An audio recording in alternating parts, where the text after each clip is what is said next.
So here we are. Mr. Lowe is suing me for 10 million doll hairs. But here's the thing about that. There are rights that protect people like me and the rest of the other people that you are scaring to stay silent, that know what you're doing. It's not going to happen. It's not going to work. You know why? Because truth doesn't fear exposure. Let me enlighten you. I'm going to say it like he likes to say it to these African bloggers that are ignorant to American laws. The First Amendment protects our right to speak the truth and share your personal experience. Okay? In fact, truth is an absolute defense against defamation. And as I've said from the genesis of this all, I can back up every word that I've said.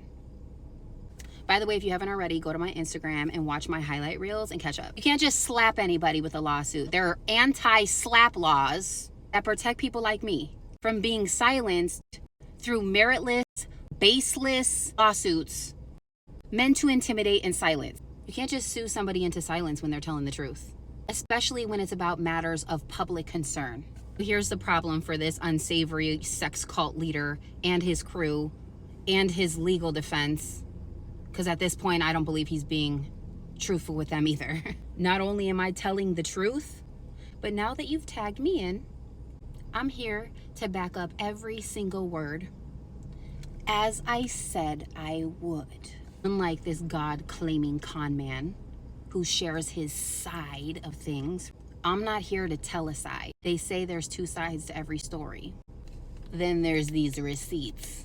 Let's start with why I left. Contrary to this narrative that he's told others after I left, which is that I betrayed him by telling his then live-in girlfriend, now wife's friend, that he was cheating on her and that he didn't know why I left because he was so kind to me and he gave me things. I left because I firsthand experienced everything that you've heard from Gigi, everything that you've heard from EJ, and all the other women that are coming out. It's all true. How do you know this, Jax? Because I experienced and witnessed these things prior to EJ ever leaving and prior to Gigi ever existing. Back when I was part of this community, I truly believed everything that he said to me. When he said, I love you, I believed it. When he said he cared about my future, I believed it. When he spent time teaching me things, I believed that he was well-meaning. I believed all of it. I trusted him. And although I saw error and things were presented to me from people close to him, you tend to overlook things. You believe in somebody, you know? It wasn't even my first time of this happening to me, but that's just where I was. Because at this point, I had traveled coast to coast in ministry. I had been alongside many ministers, many prophetic people, prophets, apostles, you name it, right? I had seen a lot. Things that you don't think that happen behind the scenes with men and women of God that stand behind a pulpit, that put their hands on people, that prophesy to people, that are extremely accurate, that you see God doing miracles through. You wouldn't believe what I've seen. And I'll share it one day when the timing is right and when I'm led. But you got to understand something. Those people that stand behind those pulpits that you allow yourself to idolize, they are human beings with error. And that's something that we need to learn, is that they are also human and they fall short just like you and I do. So it wasn't odd for me to see error. So when I was seeing these things, I was one, overlooking it, but I was also like, okay, Ann, like, I've seen this all before. It doesn't disqualify God from using him. And my whole thing was, I'm going to receive what I came to get. And that was the knowledge of the things of God. That was my intention when I came to know this man, when I came to know the things that he's doing. I believe now in retrospect and now being years removed, is that these kind of organizations fiercely abuse this idea that we should overlook or that we should see a man in error and overlook things. I think it's abuse. I think there's a balance there, right? And I think it's abuse in the sense that it is capitalizing on the spiritually malnourished and the ignorance of people. So much so that we began covering up abuse and even crimes. We do this when we overlook. And what we do is pray and stay silent. No. Why do we see this in church, but we don't see this in any other place? But there came a very specific moment in time where the scales were removed from my eyes, and I saw him for what he truly was, a manipulator who's only using others for their influence and to capitalize on them financially. I watched as hundreds fell into his trap because of my endorsements, pouring hundreds of thousands, if not millions of dollars into this man, into his vision, because we believed in him. And please understand, in this specific cult, we are groomed and conditioned to believe that this specific property is holy land. And this man is the shadow that covers us in song. And only through him will we be raptured. I know how crazy this sounds. I'm sorry, it's ridiculous. I can show you where he teaches this, and I've saved it all. I have it all. Even texts and conversations between me and him where he's confirming this to me. The Elias. He is the ancient being who has come to prepare us for this rapture moment.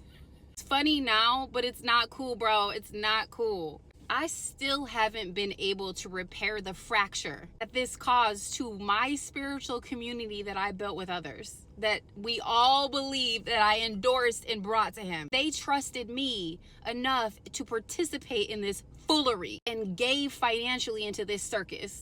And when I found out the truth, when I finally had that moment, I left. No fanfare, no drama. I walked away and I cut all ties. I walked away from people that I had built relationships with that I cared about. I left it all. But let me clear something up right here. I left long before Gigi existed. My departure had nothing to do with them.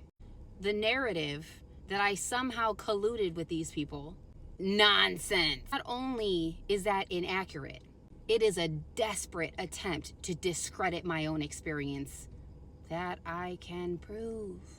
Everything that I posted from January 2025 until now has been on my own doing. No collaboration, no influence. Nice try though. So the last straw for me is when Mr. Holy Hustler was having a lunch with my friends that I brought to him. And that's really what broke the illusion for good, because I had been seeing things, but this was like that moment, you know? He tried to deceive my friends that I introduced to him, that I was the very things that he was. Imagine being so puffed up that you think that my people, my friends, the people that know me, that know my character, that trust me, that trusted me enough to believe in you, would trust you over me. Talk about pride. Huh. And in time, I'll show you the unfolding and the evidence of how deceitful and nasty this man is. Because weeks later, he reached out to me to tell me that his angel came to him about me. And the time frame of his angel coming to him was a time frame of him sitting down with my friends, and then proceeded to gaslight me into thinking that something was wrong with me, and that it was because I wasn't in full submission to him, because by this point I had kind of moved away and I was doing other things. God had me in a different place, right? By the way, this whole thing with my friends was an attempt to cover his tracks, because he knew at this point that I knew about his philandering.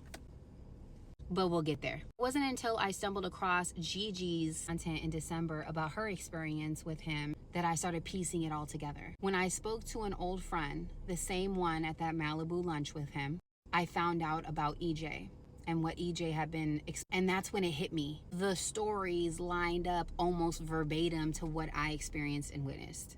And God kept me there long enough for me to see the truth myself.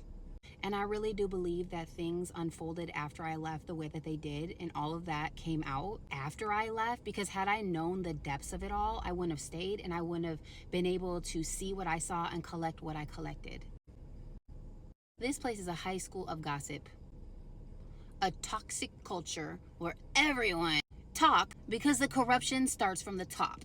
It is not a surprise to me that women are still entangled in this man's web of lies, and they're afraid to leave because they're financially dependent. That is part of the manipulation. It's happened before and it's happening now. I can show you women as far back as 2018 and 2019. Catch that. I can show you. One particular girl, he coerced into a long-term relationship, even though she knew about his then girlfriend, living girlfriend at the time, who was paying her rent and bills, and knew at the time that she was in need. And she hasn't spoken publicly about this part of her story. But you can find plenty of her content online where she speaks to the cult and the cult leader. And I pray one day that she sees how valuable her story is to the countless women who encounter this nonsense in the church.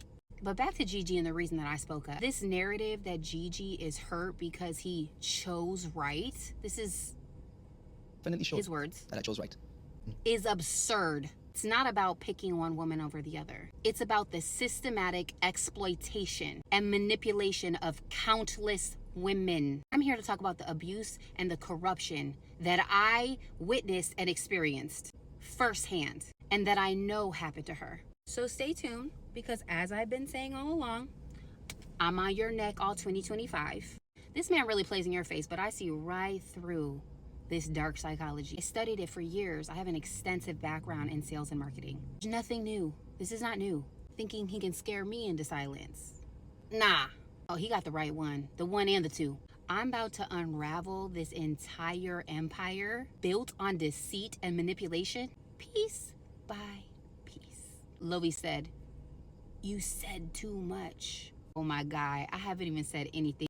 The saying is, your best is yet to come. And I do believe that's what's happening for those who have made their exit and they've repented, like they've changed their mind.